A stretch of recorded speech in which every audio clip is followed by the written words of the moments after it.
disampaikan dan digali sama penyidik? Iya, pertama-tama Kompolnas yang datang hari ini, saya, Khairul Anam sama Pak Gufron, sama-sama komisioner Kompolnas. Mengikuti sejak awal ya sampai terakhir ya.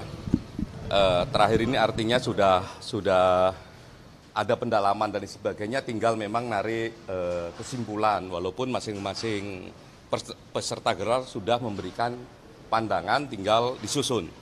Lah, apa yang terjadi di dalam? Yang terjadi di dalam menurut saya, pertama, mekanisme yang dilakukan menurut saya sangat baik ya, kredibel.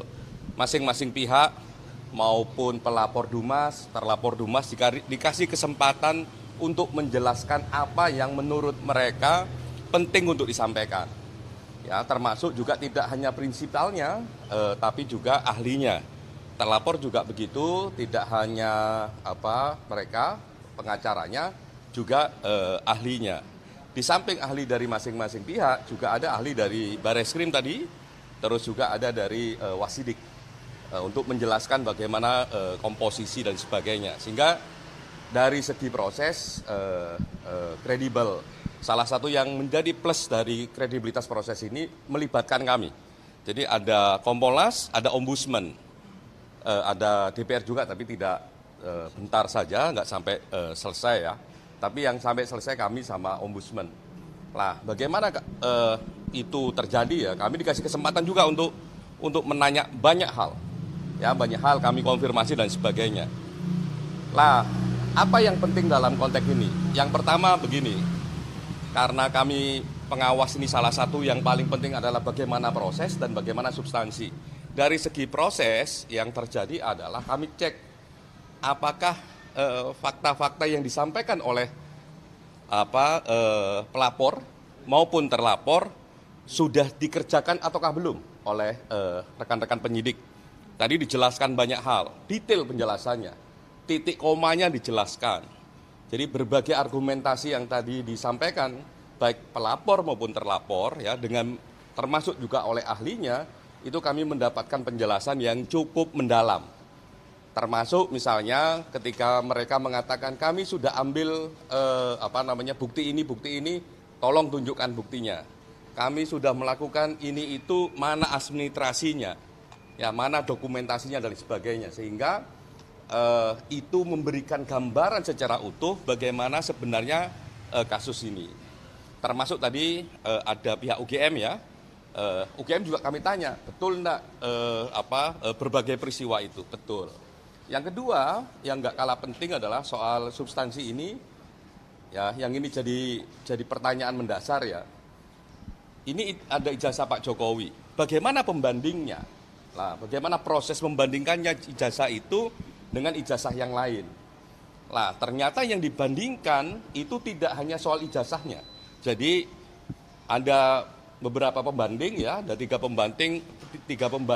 Tapi sebenarnya banyak, tapi yang diambil 3 karena memang aturannya begitu. Nah, itu yang dicek pembandingnya tidak hanya soal ijazah, tapi soal semua berkasnya. Jadi ada kurang lebih 19 sampai 20 item pembanding di situ. Sehingga kita bisa tahu nih, betul enggak. Nah, dalam konteks perbandingan itu yang dicek per dokumen. Ya, per dokumen dicek. Terus kondisi common historicalnya dicek. Misalnya kok kondisi common historical itu kalau ada pertanyaan gini, ini kok ada ijazah satu pakai profesor, satunya enggak, atau pakai pakai SOE pakai itu juga dicek. Nah, kami mendapat penjelasan yang menurut kami penjelasannya sangat komprehensif, baik dari UGM maupun dari penyidik, termasuk juga dari lapor. Jadi lumayan itu penjelasannya. Lah, yang berikutnya yang nggak kalah penting soal metodologi ya. Teman-teman pelapor menjelaskan bagaimana mereka punya asumsi, punya analisa yang mereka yakini sebagai fakta, menyimpulkan A. Lah, yang terlapor juga begitu, ngomong keyakinannya B, misalnya begitu. Lah, kami juga ngecek itu ke lapor, apa yang dilakukan oleh lapor, apa yang dilakukan oleh penyidik. Di lapor misalnya dia menjelaskan apa saja yang mereka cek, menggunakan alat apa, metodologinya bagaimana. Sehingga kita bisa ukur sebenarnya ini siapa yang memiliki metodologi yang paling kredibel. Nah, kami cek tadi. Ya, ngeceknya satu, dari segi bahan. Apakah bahannya memang faktual ataukah tidak. Nah, ternyata bahannya ya satu bendel itu banyak sekali. Masing-masing 20 item. Jadi punyanya Pak Jokowi dengan pembandingnya masing-masing 19 sampai 20 item. Dicekin semua, dengan apa yang dicek, salah satu yang paling penting adalah karakter dari kertas. Ya, karakter dari stempel dan sebagainya. Karena itu memang benda fisik ya yang mereka pegang dan sebagainya. Sehingga dalam konteks seperti itu, ya sebagai satu proses metodologi, sebagai satu proses kerja-kerja penegakan hukum, kami mendapatkan gambaran yang kredibel. Yang berikutnya, apakah cara kerja kayak gitu bisa dipertanggungjawabkan? Bisa. Karena kita cek alatnya apa, metode kerjanya ini apakah berstandarisasi ataukah tidak. Alatnya tadi ditunjukin menggunakan alat apa saja, dan alat ini dipakai enggak di lapor yang lain. Nah, alat itu dipakai oleh lapor yang lain. Ya, artinya bisa diuji kalau alatnya itu. Kedua, apakah menggunakan satu standarisasi yang juga diakui secara internasional atau nasional? Ada pakai ISO. Sehingga memang dari segi metodologi itu lebih meyakinkan. Kami mendapatkan keterangan itu. Yang berikutnya yang nggak kalah penting adalah apakah misalnya begini, ketika proses dokumen itu terus ada satu dengan yang lain berbeda-beda misalnya, itu bagaimana penjelasannya? Itu juga dijelaskan, termasuk oleh lapor, ya, oleh penyidik, tapi lebih banyak oleh oleh UGM. Misalnya begini, kenapa kok Anda skripsi ya yang belum ada tanda tangannya, itu dijelaskan, dan itu terjadinya tidak hanya di satu dua skripsi, tapi banyak skripsi yang model kayak gitu. Kenapa bisa terjadi? Lah itu ada penjelasannya yang menurut kami ya sangat informatif dan akuntabilitasnya oke. Ya, kredibilitasnya oke.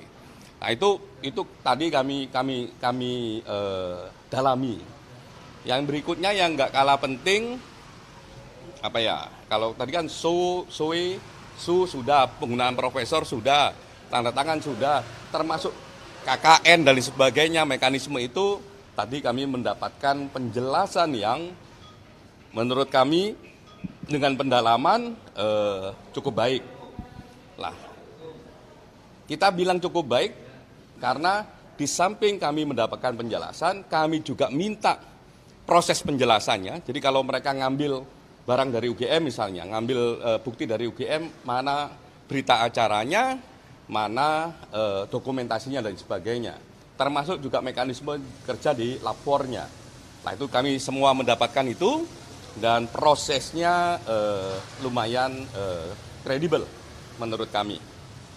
Nah, tadi juga ada ombudsman juga aktif, kami juga aktif.